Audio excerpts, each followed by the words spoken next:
peasant and the large landholders were the major beneficiary of the process. The Green Revolution delivered only a moderate agriculture growth, mainly in rise in the wheat production and the ability of food in the country, but increased polarization between classes and regions. Some regions like Punjab, Haryana, and Western Uttar Pradesh become agriculture proposals while others remain backward. The Green Revolution had two effects.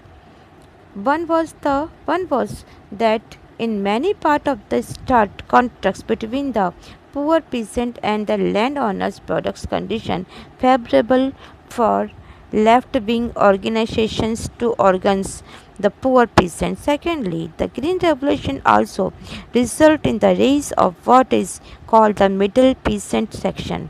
These were farmers with medium-sized holding who benefited from the changes and soon embraced politically influential in the many part of the countries. अर्थात green revolution के अंदर जिस समय ये process चल रहा था उस समय जो हमारे रिच फार्मर्स हैं या लैंड ऑनर्स हैं, लैंड होल्डर्स हैं, इन्हें ज़्यादा प्रॉफिट हुआ और ग्रीन रेवोल्यूशन से ही प्रोडक्शन जनरली थोड़ा बहुत इसमें इंक्रीज़ हुआ और अधिकतर जो पैदावार की गई उसमें वीट की पैदावार ही बढ़ी और कंट्री के अंदर फूड अवेलेबल रेज हुआ, यानी बहुत अधिक बढ़ता चला गया। इससे society and different classes, country के जो डिफरेंट क्लासेस हैं इनके बीच में पोलर सिस्टम स्टार्ट हो गया, यानी दो पार्ट में ये डिवाइड हो गया।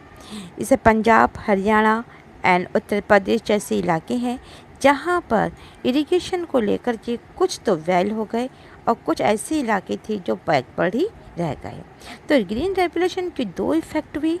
फर्स्ट तो ये हुआ कि जो हमारे ऐसे फार्मर जो बहुत ही पुअर हैं या फिर लैंड ओनर्स के बीच में भी अंतर खड़ा हो गया और इससे कंट्री के विभिन्न हिस्सों में अलग अलग पार्ट के अंदर लेफ़्ट एंड राइट और भी ऑर्गेनाइजेशन बने जो गरीब किसानों को लाभ देने के लिहाज से आए थे और ऐसी कंडीशन उनके फेवरेबल की गई।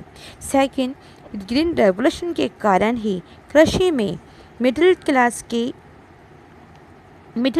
की जो हमारे फार्मर्स थे, यानी जो मिडिल क्लास फार्मर थे या फिर लैंड ओनर्स थे, इन लोगों के बीच में भी काफ़ी इन लोगों को प्रॉफिट हुआ और इस चेंजेस से ये फ़ायदा हुआ कि कंट्री के अंदर कुछ ऐसे भी हिस्से थे जहाँ पर ये किसान या लैंड ओनर्स हमें इफ़ेक्टिवली दिखाई पड़े कि ये प्रभावशाली बनकर हमारे सामने आ गए।